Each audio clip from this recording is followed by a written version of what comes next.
안녕하세요. BTX입니다. 오늘은 레위기 26장을 살펴보겠습니다. 25장 55절에서 하나님은 이스라엘을 당신이 친히 구원하신 당신의 종들이라고 말씀하십니다.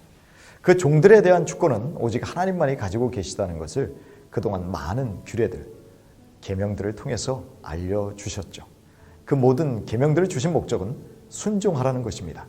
순종하면 복을 누리고 살 것이지만 불순종하면 비참하고 불행하게 될 것이라고 경고하십니다. 그 후에 하나님은 가장 중요한 계명을 다시 한번 강조하십니다. 그것은 바로 우상을 만들어서도 안 되고 그것에 숭배해서도 안 된다는 것입니다. 또한 늘 강조하셨던 안식일을 지키라고 하십니다. 이것은 가장 순종하기 어려운 계명이라고 할 수 있습니다. 왜냐하면 자칫 많은 경제적 손실을 입을 수 있기 때문입니다. 그래서 철저한 믿음이 없으면 안식일 절기에 관한 율법을 지키는 것은 거의 불가능합니다. 하나님과 이스라엘의 온전한 관계를 가능하게 하는 예배를 위한 성소를 하나님을 대하듯이 경외하라고 하십니다. 거기서 이스라엘 백성은 하나님과 온전한 관계를 회복할 수 있습니다. 그러면서 하나님이 주신 계명을 순종할 때 누리게 되는 축복들을 말씀하십니다. 만일이라는 조건절로 시작한다는 것은 축복의 성격이 한시적이면서 오직 순종이라는 조건이 충족되어야 복을 누릴 수 있음을 의미합니다. 구원은 무조건적이지만 축복은 철저히 조건에 의존합니다. 4절부터 5절의 첫 번째 축복은 철 따라 이른 비와 늦은 비를 제때 주시겠다는 것인데 이는 10월에서 다음해 4월까지의 시기를 말합니다. 이 축복은 사람의 생존을 결정하는 가장 중요한 축복인데 그럴 때 음식을 배불리 먹고 그 땅에서 안전하게 거주하게 될 것입니다. 두 번째 축복은 평화를 주시겠다는 것인데요. 전쟁뿐 아니라 생존을 위협하는 모든 요소를 제거하시겠다는 것입니다. 세 번째 축복은 사나운 짐승들을 제거하시겠다는 것입니다. 네 번째 축복은 전쟁에서 승리하게 하시겠다는 것입니다. 다섯 번째 축복은 자손을 번성하게 하시고 풍요롭게 하시겠다는 것입니다. 여섯 번째 축복은 하나님이 이스라엘 백성 가운데 성막을 만드시고 그곳에 임재하시면서 함께 사시겠다는 것입니다. 이것은 이스라엘이 갈망할 수 있는 가장 크고도 근본적인 축복이라 할 수 있을 것입니다. 그런데 14절부터 39절을 보시면 불순종할 때의 저주의 분량은 축복에 비해서 3배가 더 많습니다. 그리고 이 저주들은 점차 강도가 높아지는 특징이 있습니다. 첫 번째 저주는 갑작스레 찾아오지만 일반적인 재앙에 속하는 것들입니다. 폐병과 열병으로 눈이 어둡게 되고 생명이 위험해집니다. 대적들의 침입과 압박에 수고한 양식을 다 빼앗기고 대적들의 지배를 받고 이리저리 쫓겨다니는 신세가 될 것입니다. 두 번째 저주에서는 회개하지 않고 순종하지 않는 자들은 7배나 더 강한 극심한 기근을 겪게 될 것입니다. 7배 강한 재앙은 훨씬 강화된 심판을 의미합니다. 세 번째 저주 역시 불순종의 결과로서 기근이 지속되므로 먹이를 찾아 나선 사나운 짐승들의 공격을 받게 된다는 것입니다. 그리하여 사람과 가축이 피해를 입고 인구가 주로 왕래하는 길들이 한산해질 것입니다. 네 번째 저주에서 나라는 1인칭 대명사가 24절에 2차례나 사용되므로 하나님이 직접 이 재앙에 관여하심을 강조하고 있습니다. 전쟁, 연병, 기근으로 공동체의 생존 자체가 위협받게 될 것입니다. 다섯 번째 저주는 더 극심한 기근으로 자식들의 살코기까지 먹는 무시무시한 재앙에 직면할 것이라고 말씀하십니다. 하나님이 마음으로 이스라엘 백성을 싫어하심으로 백성의 예배를 받지 않으실 것입니다. 그들은 황폐하게 되고 여러 민족 중에 포로가 되어 흩어질 것입니다.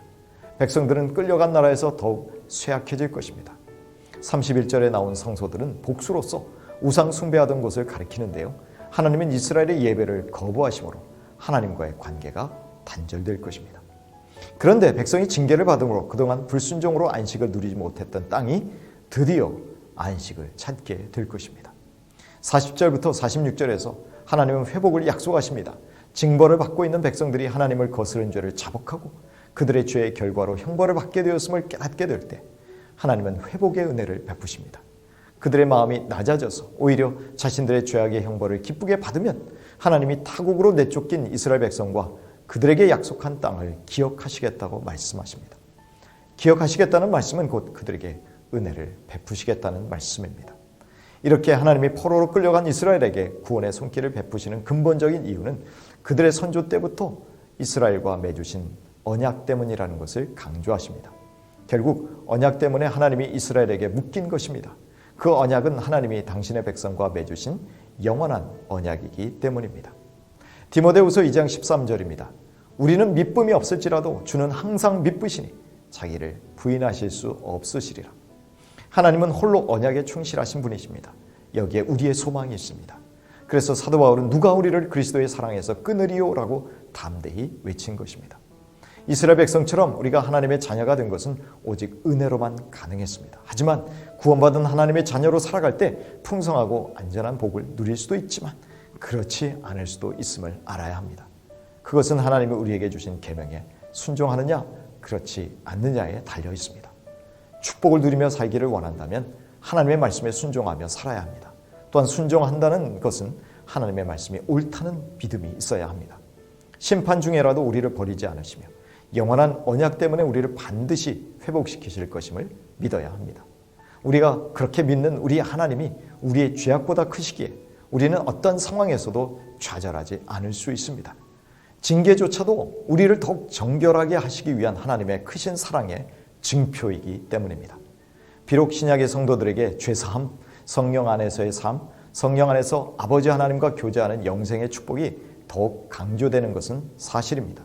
그러나 물질적이고 일시적인 복들에 관한 다른 약속들도 많다는 것을 알아야 합니다. 주님은 자기 백성들에게 풍성한 삶을 약속하셨기 때문입니다. 그래서 사도 바울은 로마서 8장 32절에서 이렇게 선언합니다. 자기 아들을 아끼지 아니하시고 우리 모든 사람을 위하여 내어주시니가 어찌 그 아들과 함께 모든 것을 우리에게 은사로 주시지 아니하시겠느냐.